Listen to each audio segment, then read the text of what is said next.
Herkese merhabalar. Kanalıma ve mutfağıma hoş geldiniz. Bugün sizlere bayatlamayan yani çıtırlığını asla kaybetmeyen, yağ çekmeme garantili, çok pratik, aynı zamanda da çok lezzetli bir patates kızartması tarifi vereceğim. Sizleri çok bekletmeden hemen tarife geçiyor ve keyifli seyirler diliyorum. Tarifimiz için öncelikle 1 adet büyük boy veya 2-3 adet küçük boylarda patates alalım. Ortalama miktarı 150 grama denk gelmeli ve patateslerimizi çabuk pişmeleri için doğrayalım. Doğramış olduğumuz patatesleri uygun bir tencerenin içerisine alıp üzerlerini geçinceye kadar su ilavesi yapalım ve tencereyi ocağa alıp orta ateşte kapağı kapalı bir şekilde patateslerimizi haşlayalım.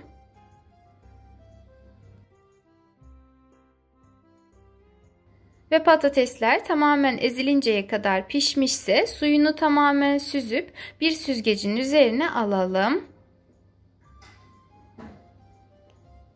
Ve bir çatal yardımıyla veya patates eziciyle süzgecin üzerinde patatesleri ezerek süzgeçten geçirelim. Bu şekilde yapmamızın sebebi patateslerimizin pürüzsüz bir kıvam almasını sağlamak. Eğer patatesler pürüzsüz bir kıvam almaz ise daha sonra kızartma aşamasında yağ çekebilir.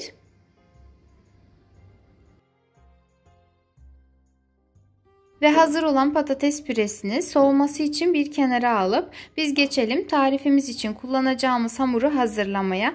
Bunun için 50 gram tuzsuz tereyağı veya margarini uygun bir tencerenin içerisine alıp üzerine 200 mililitrelik su bardağı ile 1 su bardağı su ilave edip suyun kaynamasını bekleyelim. Ve su kaynamaya başladıktan sonra ocağı kısık ayara getirip içerisine bir dolu su bardağı un ilave ederek karıştıralım.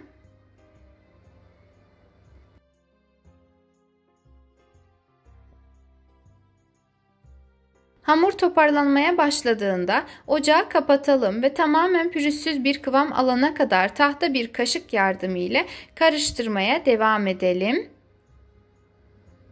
Ve hamurumuz hazır olduktan sonra önceden hazırlamış olduğumuz patates püresinin üzerine ilave edip ılımasını bekleyelim. Hamur el yakmayacak kıvama geldiğinde içerisine 1 adet yumurta ilave edip güzelce karıştıralım. Eğer hamurunuz sıcak olur ise üzerine yumurta ilave ettiğinizde yumurtanız kısmen pişecektir ve bu da daha sonra patates kızartmanızdan yumurta tadı gelmesine sebep olacaktır. O yüzden mutlaka hamurunuzu önce tamamen ılıtıp daha sonra yumurtayı ilave edin. Yumurtayı hamura güzelce yedirdikten sonra üzerlerine 1 çay kaşığı kabartma tozu, 2 çay kaşığı tuz ve de 1 çay kaşığı dolusu karabiber ilave edip hamurumuzu pürüzsüz bir kıvam alıncaya kadar karıştırmaya devam edelim. Hamurumuz oldukça yumuşak bir hamur olmalı. Eğer herhangi bir sebepten sert bir hamur elde ederseniz o zaman içerisine azar azar kaşıkla su ilavesi yaparak gereken kıvamı elde edebilirsiniz.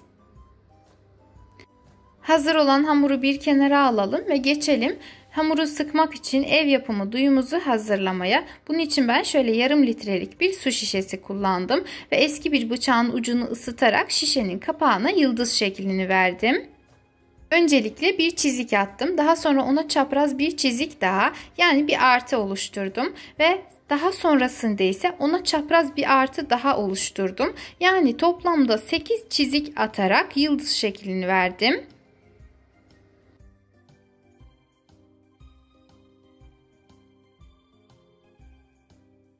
Şeklini oluşturduktan sonra bıçağın ucunu azar azar ısıtarak yıldızı genişletelim.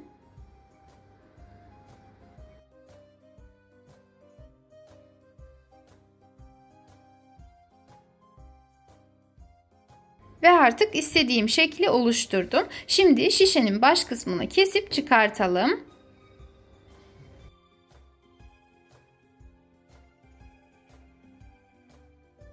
Ve artık ev yapımı duyumuz hazır oldu. Şimdi isterseniz benim gibi hazır bir krema torbası kullanabilir. İsterseniz de kalın bir buzdolabı poşeti tercih edebilirsiniz. Öncelikle şişenin kapağını açalım. Daha sonra ise şişenin ağız kısmından poşetin ucunu veya krema torbasının ucunu geçirelim.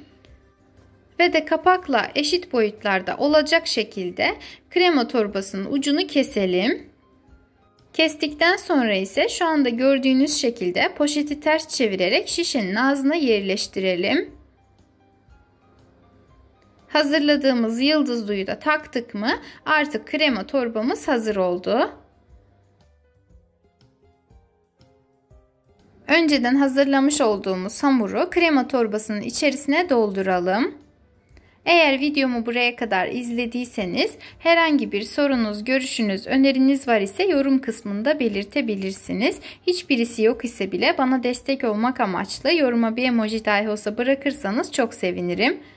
Tamamı hazır olduğuna göre şimdi geçelim hamurumuzu kızartmaya. Bunun için öncelikle uygun bir tavayı ocağa alıp içerisine yeteri kadar sıvı yağ ilave edip yağı güzelce kızdıralım.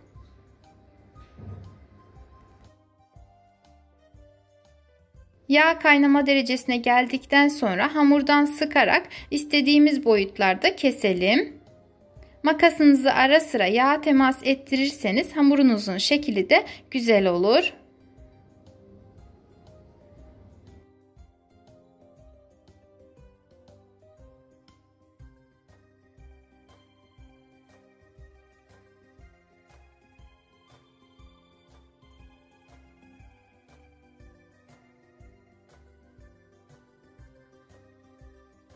Kızaran çıtır patateslerimizi bir mutfak havlusunun üzerine alarak fazla yağından arınmasını sağlayalım.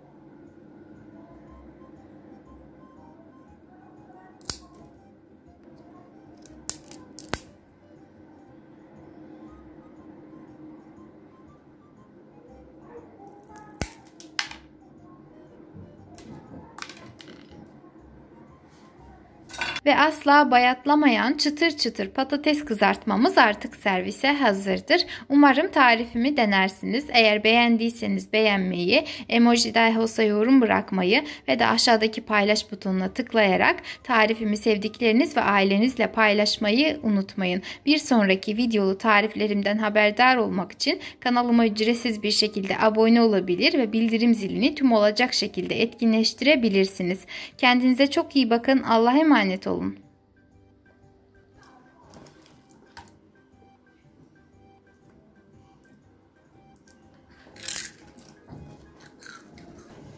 Tamam.